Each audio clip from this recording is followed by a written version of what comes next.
Hamas খুব অল্প সময়ের মধ্যে গাজায় ইসরায়েলি যুদ্ধবিরতির প্রস্তাবে সাড়া দেবে বলেছেন ফিলিস্তিনি গোষ্ঠীটির একজন কর্মকর্তা। তিনি জানিয়েছেন, হামাস ৪০ দিনের যুদ্ধবিরতি এবং বৃহত্তর সংখ্যক ফিলিস্তিনি বন্দীদের জন্য জিম্মি বিনিময়ের একটি পরিকল্পনা বিবেচনা করছে। হামাসের ঊর্ধ্বতন কর্মকর্তা সুহাইল আল হিন্দি এএফপিকে বলেছেন, হামাস খুব অল্প সময়ের মধ্যেই স্পষ্টভাবে এর প্রতিক্রিয়া জানাবে। হামাসের কর্মকর্তা জোর দিয়ে বলেছেন, গাজা যুদ্ধবিরতি স্থায়ী হতে হবে। যদিও কখন হামাস সাড়া দেবে তা আল হিন্দি সুনির্দিষ্টভাবে বলতে পারেননি।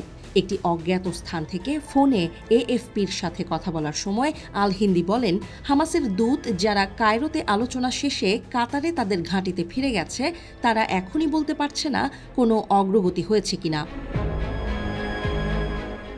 তিনি জোর দিয়ে বলেছেন, হামাসের লক্ষ্য ছিল এই যুদ্ধের অবসান ঘটানো, তবে ইসরায়েল দক্ষিণ গাজার রাফাতে বিশাল স্থল আক্রমণের জন্য সংকল্পবদ্ধ।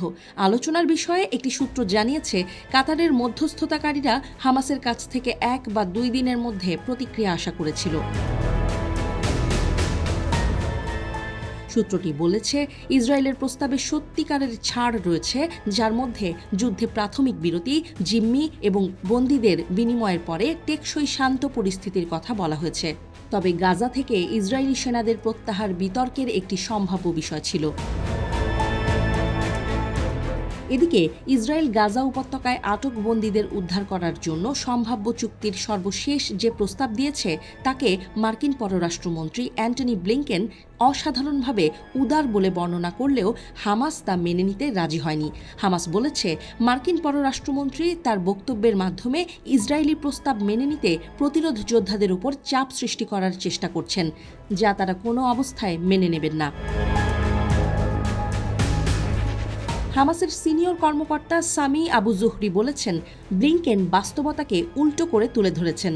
এটি ব্লিংকেনের অবস্থান হতে পারে না। তিনি প্রকৃতপক্ষে মার্কিন পররাষ্ট্রমন্ত্রী হিসেবে নয়, বরং ইসরায়েলি পররাষ্ট্রমন্ত্রীর মতো কথা বলেছেন। হামাস শুরু থেকে বলে আসছে, গাজার ওপর আগ্রাসন বন্ধ করে দখলদার সেনাদের এই উপত্যকা থেকে পুরোপুরি প্রত্যাহার করার কথা যে প্রস্তাবে থাকবে না তা তারা মেনে নেবে না। তেল আবিবের সর্বশেষ প্রস্তাবে সেরকম কোনো কথা নেই বলে আরেকটি সূত্র জানিয়েছে।